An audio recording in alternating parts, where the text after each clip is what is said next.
we're talking, maybe I don't know, 5 to 10 million globally.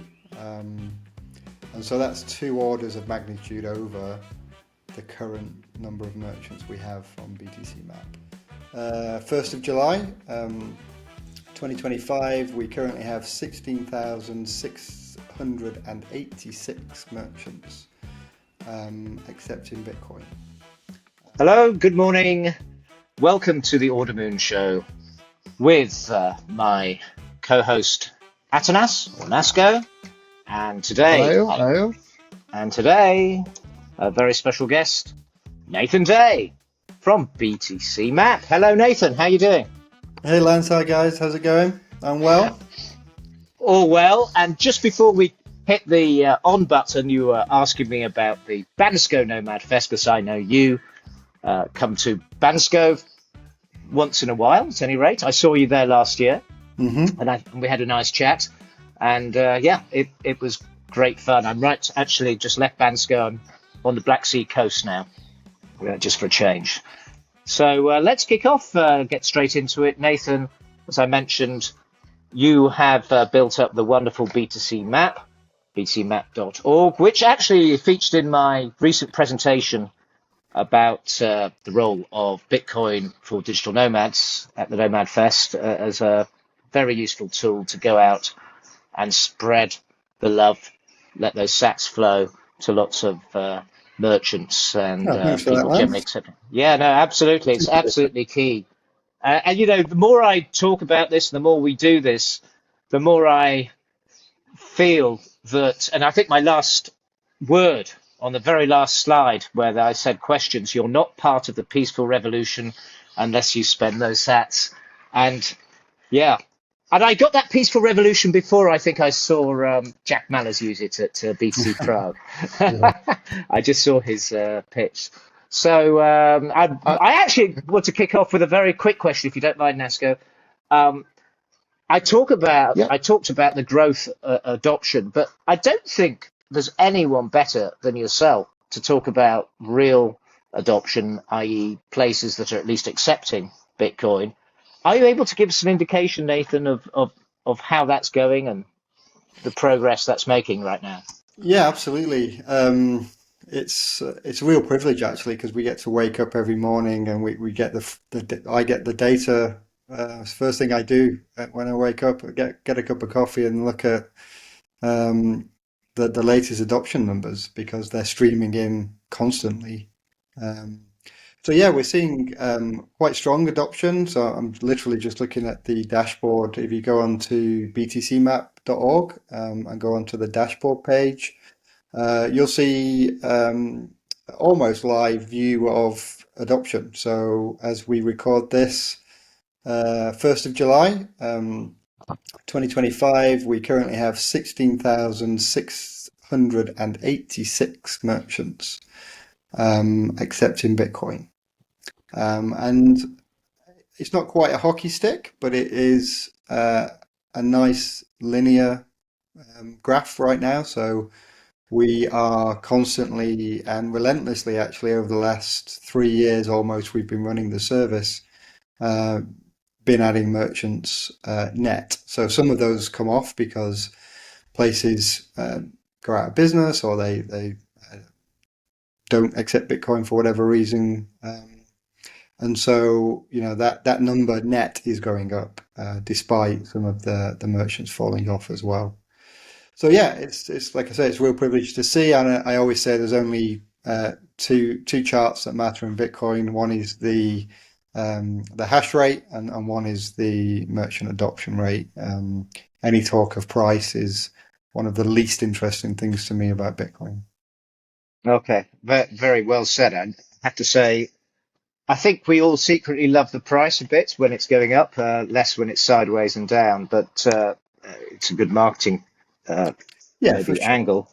Is good for Bitcoin, no doubt. And yeah, it helps bring new people in and grab the attention of people that finally need to go and figure out what this Bitcoin thing is. But once you're in, I think it's definitely the least interesting thing.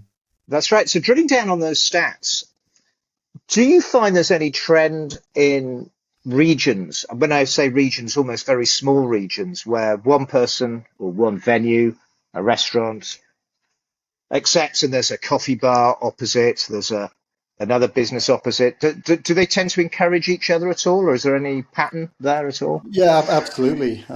So you kind of get these little vortex effects, and we see that time and time again.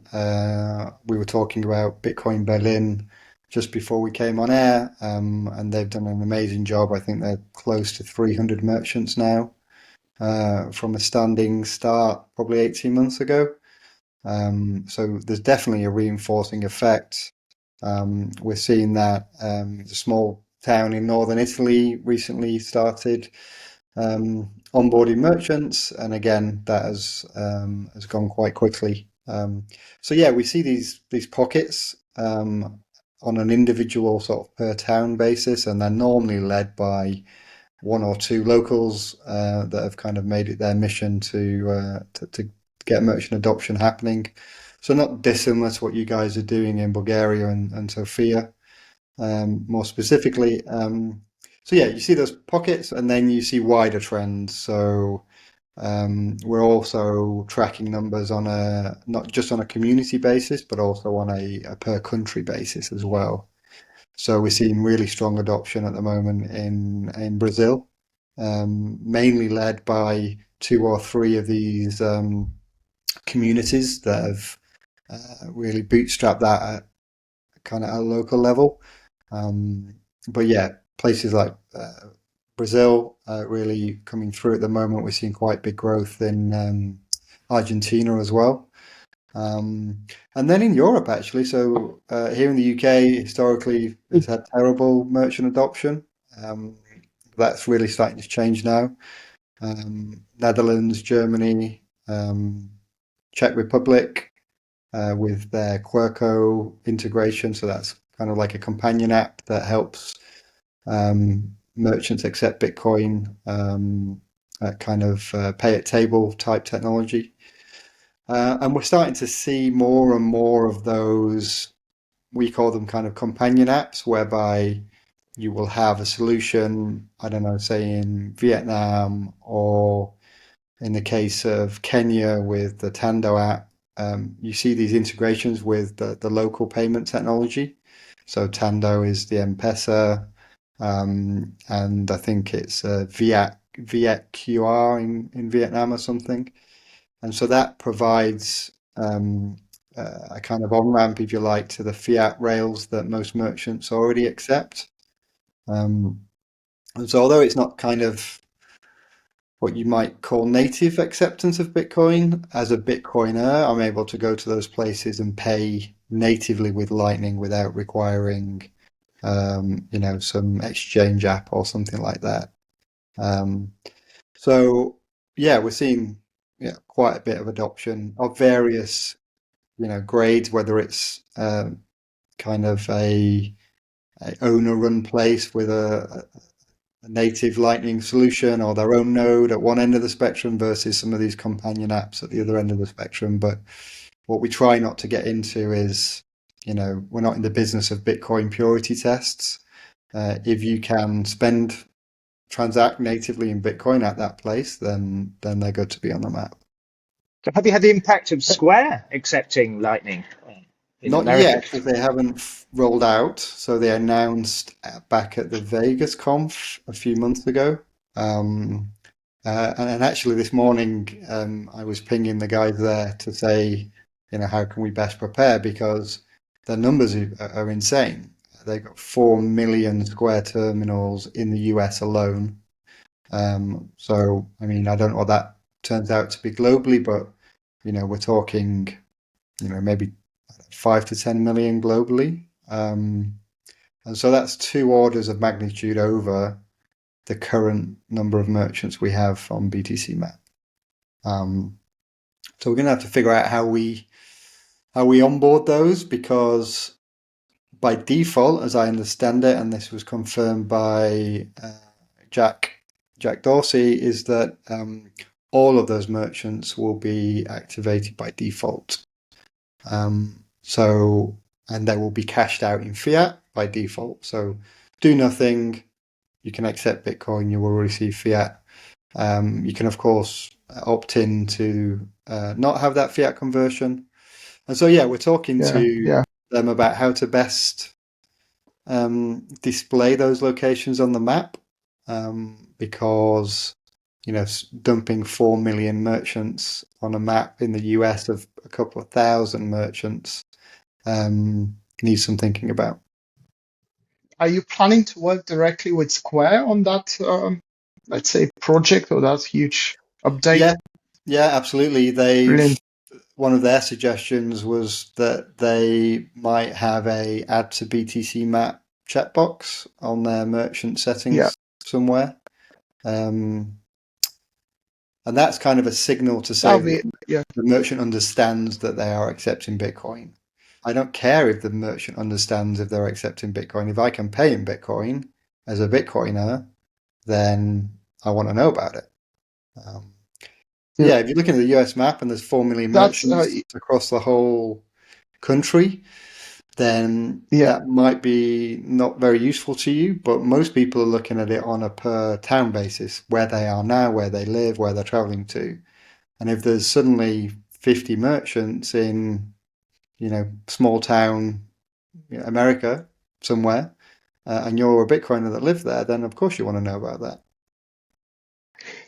But may I just make a point here? Because we on the show, our main topic here is circular economy, and as you mentioned, that's one step forward, but it doesn't necessarily mean it will basically contribute to a existence of a local circular economy. I mean, that's great to have. That's great to have an option to spend your sats, but at the same time, it's not fueling a creation of a circular economy in that sense. Yeah, however, it could, because some of the stories, anecdotally, I was hearing from the Tando guys in Kenya were that when people start to pay in Bitcoin, even though the merchant didn't know they accepted it, then they start asking questions about, well, how do I keep that Bitcoin? And so those small sparks can actually be, the beginnings of a circular economy. And in fact, people like Tando are trying to offboard people from their product really onto native Bitcoin acceptance, because they're Bitcoiners and they want people to accept Bitcoin. That's absolutely right. And thank you for saying that, because I was just going to add up almost the same thing which you just said. And what we've seen here is, because we started, as you mentioned, we started with some conversion back in the days because we could, and with the current regulations, we are a bit, towards changing the whole system. But we've seen that it's a great thing to start with. Why? Because when that merchant starts accepting, few guys show up, pay with Bitcoin, and at some moment of time, let's say 6 months ahead or a year ahead, that merchant has an access to a table, a chart in the app. And in the app, they see that, let's say they've accepted like 300 euros back in the days as fiat. And they took it as fiat. Nothing wrong. They were afraid to keep it as Bitcoin. But a year later, they've seen, oh, we could have 700 euros for some reason. And so this do is you have where that it clicks. in the Automoon app then? Yes, we kind of have like, that. Here's what you could have won. Yeah, exactly. So we had to figure out how to do this, because when you have a built-in, because we're using Breeze, it's fantastic SDK, and you have your transaction locally in the app, which is great because I don't have access to their money. They have it. But at the same time, we need to ping our API just to make sure the server knows that transaction actually happened. And when it happened, we can basically compare like what have the customer spent on that date, what's the value in sats, what was the value in fiat, and what's the value today. And I think this is the right way to implement that FOMO thing when they say, okay, actually lost by not accepting Bitcoin if the price goes up. But as we say, we don't like to talk much about the price because it has to be a solution after all, not like a store of value. But yeah, I fully agree. So I think this is the right strategy. Yeah. And ultimately, I mean, from a BTC map perspective, our stated aim, our primary mission is to become irrelevant, because when you no longer need a map to find places to spend Bitcoin, then we've won, right? So we can all go off and do other things at that point. I think we really need it because we can distinguish the circular economies by using your map. And without the BTC map here, it will be really difficult, by the way. In the Yeah, future, it will be yeah. the economy that there will be no circular economies. There is no dollar market Okay. right now. He's talking about the day when, I don't know when this will be, but in many countries they won't actually have their own fiat currency anymore, and Okay. they will all be using Bitcoin. I suspect, my belief is that the dollar will be the last one standing, but I think that's quite a long way off before that goes anywhere. But that's just an opinion. But yeah, Nathan, you're right. I totally get it. But I think your map will I think we've got a evolve few years nicely. ahead. Yeah, I think you've got plenty of time. Yeah, so don't worry. Keep up the great work because it really is helping every Bitcoiner, and actually, as I said, helps the understanding that we are transitioning, starts the transition from the store of value to medium of exchange use case. When people see the map, they're actually quite surprised. They were at my pitch at my talk at the Nomad Fest, Hmm. but to actually understand that they can go off and find these venues where it's real money. That was always the criticism. It's just like another stock to Fake many people. internet money, yeah. Yeah. I like Yeah. the Yeah. internet money. Cool. Uh, uh, yeah. So, can I just ask a question about currently? We know it's been fairly easy to add an object, but a huge, credits to the community behind BTC Map. Because I can share here in Bulgaria, we have our own account, by the way, on OpenStreetMap. Hmm. And this is what we very quickly do. We go there at the venue, just update it, it's accepting Bitcoin. It's so quick that I decide to do it myself. But there is, of course, the community here has one chap that's actually working on that thing as well. So everyone else who contacts, there is a special, I think, submission form where this guy is really keen to help. Even I'm feeling like I shouldn't be doing this. I should leave the pleasure to The that shadowy guy super doing the taggers, we call them. Yes, exactly. So I feel the energy, which is huge credits for this. So what is it coming in the future on the BTC map currently? What are you working on? Yeah, well, so I guess a bit of context for those not familiar. So we've mentioned OpenStreetMap there. So BTCMap uses OpenStreetMap as its geographical database almost. And OpenStreetMap is kind of like the Wikipedia for maps. And so it's a data commons, it's open data. Anyone can edit anything. There are rules around, and so if you do something that steps outside of those rules, then the OpenStreetMap community, which is numbered in hundreds of thousands of people globally who maintain this data commons, will educate you, should we say, and make appropriate changes if required. And so one of the reasons BTCMap works is because we're distributing where possible the editing and ownership of the data to the local communities. So we always say it's not our data, it's your data. We're just providing the tools that help visualize that information and track the data associated with it. And so I think that's been one of the key successes. We still have a central team of volunteers that we call them the shadowy super taggers, and they do editing on behalf of those that have not yet understood how to use OpenStreetMaps or don't want to or whatever. But where possible, we're trying to push that down to be as close to the data as it can be, because the people verifying on the ground will have much more information than somebody trying to verify a merchant 2,000 kilometers away or whatever. So that's been a very solid foundation for us. And then we've then started to build features on top of that. So recently, firstly, we introduced boosting, so you can boost merchants. And more recently introduced comments, so you can make comments on merchants as well.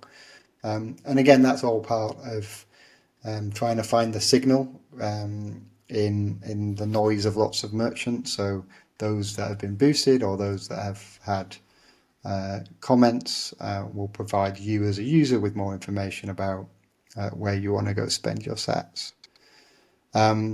So recently we've been doing a lot of work on the performance side and a lot of back-end optimizations to make it as fast as possible. And we've got a new version of the API that has just been released, and we actually have Blink Wallet as the first wallet to be integrating that API. That's kind of probably a couple of weeks away, maybe a month or so. But I've seen some demos of that very recently. And so that API was brilliant for those guys because their user base tends to have lower end phones and lower quality access to data and things. So a very efficient synchronization of the data was very important. So yeah, really excited to see that Blink wallet integration. And of course, we've got the other integrations. We've got Aqua, Wallet Satoshi. All of these wallets have basically tried in some sense to do their own map or whatever else. And eventually, it just makes sense to have a single common data set and everyone, make sure that that's the best data possible. So that's where we kind of are at the moment. I'm also a huge fan of Nostr. So in terms of, owning your own digital identity and your own social graph, and not being captured by these Web 2 platforms like Facebook and Google. And to some extent, you might want to argue OSM fits into that category. Not squarely, I would say, given that the data is open, but it's definitely a platform rather than a protocol. So yeah, we're currently exploring how we best meld the world of OpenStreetMap with the world of Nostr. And so that's doing some protocol extensions for places. And also how do you prove that a given Nostr user actually owns a place in the real world as well. So there's some additional challenges there that we've got solutions for, and we can uniquely solve given the trust we've built up within the sort of mapping world within the Bitcoin and Nostr space. So yeah, lots of exciting things coming, I think, on Nostr. Of course, then you get built-in reviews, you get built-in zaps, you get built-in everything. And so although it's a small user base to start with, it's a very fertile ground for trying out these new ideas. Great. Yeah. Absolutely. So people should follow OpenStreetMaps and yourself on Nostr. 100%. Okay, cool. And We'll drop the if you link. don't have a Nostr identity yet, go get one. Absolutely. What? Where may I ask? Can you share something personal from your Bitcoin journey, and more specifically, your first time paying a merchant somewhere in the world, or also where you live? Have you tried to orange peel a business there besides BTCMap? Yeah, so my first Lightning payment was it was a Bitcoin conference called CoinFest back in probably 21, I think it was 2021. And Lightning, although as a protocol spec was fairly well established there, that there was very few use cases, very few wallets, all that kind of stuff. And this is pre-BTCMap, by the way, which started a year later. So I still have the receipt actually from that first payment. It was a Oh, couple of beers, one for me, one for my mate, and we paid with Lightning at the conference that had been set up to accept Lightning at the bar for the day or two. So yeah, that was my first sort of Lightning payment, and then the local scene here in Manchester now is not fantastic. It pretty much comprises the 8 places that I've orange pilled. I think there's probably 10 in total. But it's just a question of time, really. Although I'm a member of the local organisation that does the meetup here, I spend a lot of my time on more global activity in terms of BTCMap and some of the stuff that's happening over on Nostr as well.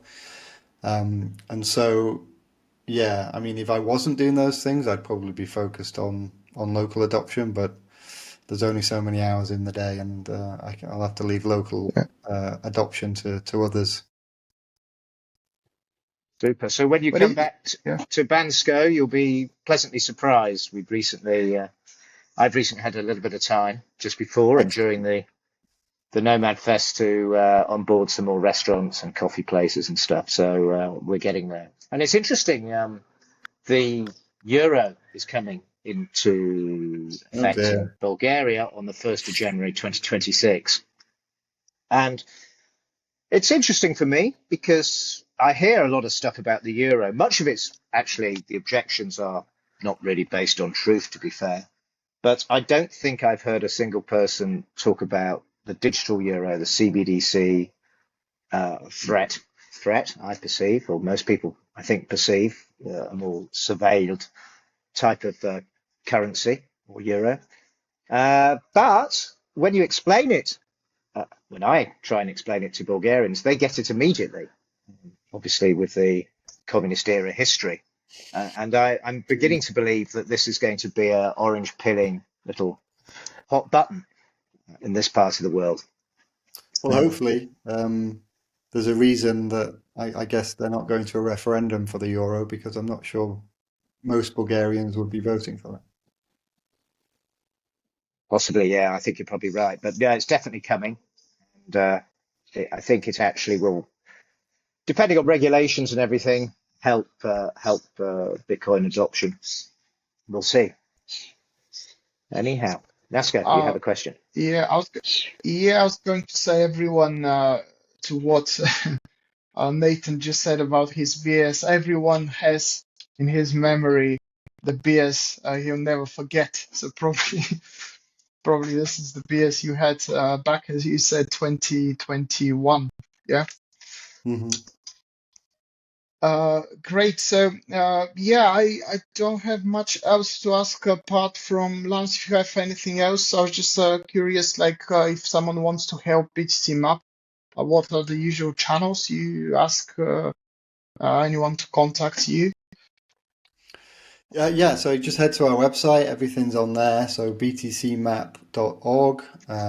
You'll see all our Twitter and Nostr socials.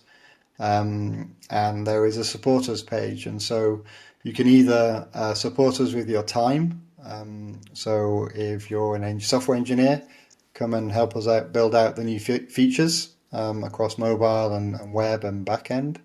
If you have sats to spare, then we will gratefully receive them and make sure that they're appropriately distributed to contributors and to cover some of our fixed costs. And if you're not a coder and you don't have any sats, then you can use your time to help maintain the data. So people often want to contribute to Bitcoin, but don't have the coding skills that they think they need to do that. And so, with very little technical effort, you can contribute to maintaining the data, whether that be in your own local area, your country or region, or you can start to do that on a global basis. So it's a very fulfilling way, I think, to contribute to Bitcoin. And I think people should, because you guys are going to be busy with these Square terminals For rolling sure. out. And then eventually in Europe, I don't know when that will be, but I think Jack Dorsey did mention that this is starting in the US and then going to other countries where Square is embedded. So I think you're going to be very, very busy indeed. And I just think it's an amazing moment in history, actually, right now. I think you mentioned the hockey stick. I think this is Yeah, the hockey stick moment, actually, just to say, I think we're on the cusp of it. So yeah, brace.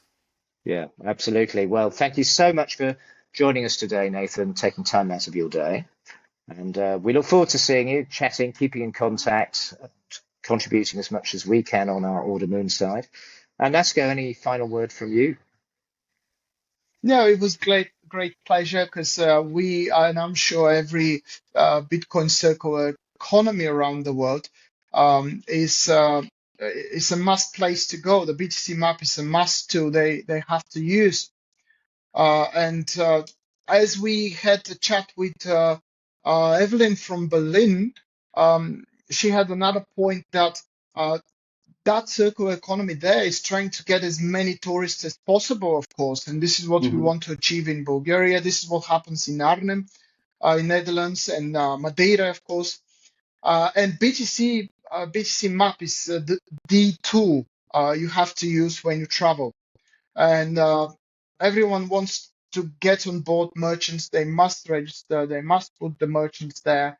And thanks to what you've done, I think it's things are happening. Um, yeah, thanks a lot for being on the show, Awesome. and looking Thanks forward for to having me, keep in guys. It's been a touch. blast.